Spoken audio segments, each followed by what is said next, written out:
Hello everybody, and thank you for tuning in to the weekly report. Government gaslights people about the economy. Public opinion polls consistently show the economy is one of the top issues, if not the top issue, for American voters. This may strike some as odd since official government statistics show low unemployment and declining price inflation, suggesting the Federal Reserve has engineered a soft landing, bringing down inflation without causing a recession. So why the concern over the economy? One reason is more people are realizing government economic figures hide the truth about the economy. Recession since 2022, U.S. economic income and output have fallen overall for 4 years, is a Brownstone Institute research paper by E.J. Antoni, a research fellow at the Heritage Foundation, and Dr. Peter St. Onge, a fellow with the Mises Institute. It details how the federal government understates inflation while making wages, prices, and profits economic growth appear stronger. Dr. Antoni and Dr. St. Onge used a more accurate measure of inflation than that used by government to uncover the true state of the economy.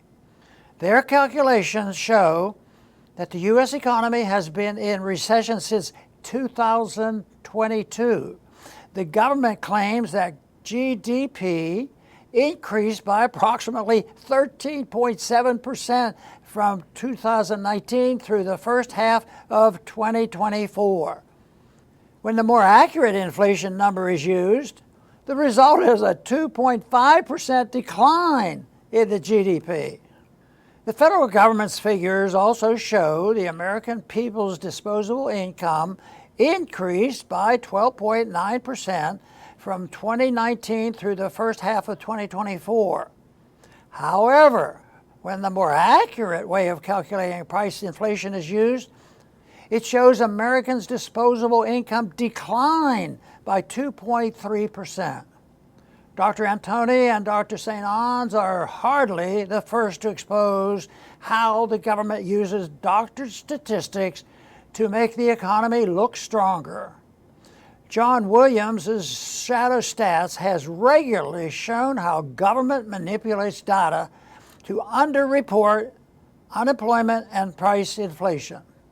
Government distortions of economic data mislead the people regarding the true state of the economy.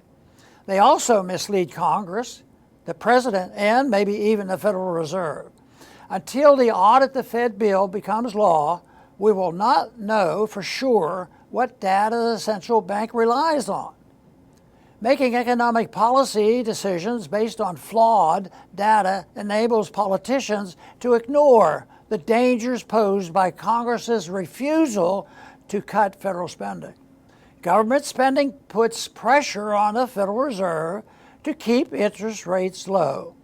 The Federal Reserve can keep interest rates low because the dollar's world reserve currency status guarantees a strong demand for U.S. dollars. A growing number of countries, though, are seeking alternatives to the dollar. One reason for this is resentment over the U.S. government's use of the dollar's world reserve currency status to force other countries to abide by U.S. demands. Saudi Arabia is moving away from exclusively using dollars for its oil trade. The petrodollar is a major reason the dollar has been able to maintain its world reserve currency status. If the dollar loses its world reserve currency status, America would face a major economic crisis. This crisis could lead to the collapse of the welfare warfare state and the fiat monetary system that makes it possible. The danger is the replacement could be even worse as a frightened populace turns toward an authoritarian promise of security in exchange for restriction of liberty. However, the collapse could also result in a turn toward respect for the principles of liberty, limited government, free markets, and a foreign policy of peace and free trade. Those who know the truth must continue to educate our fellow citizens about the benefits of liberty. Thanks for listening.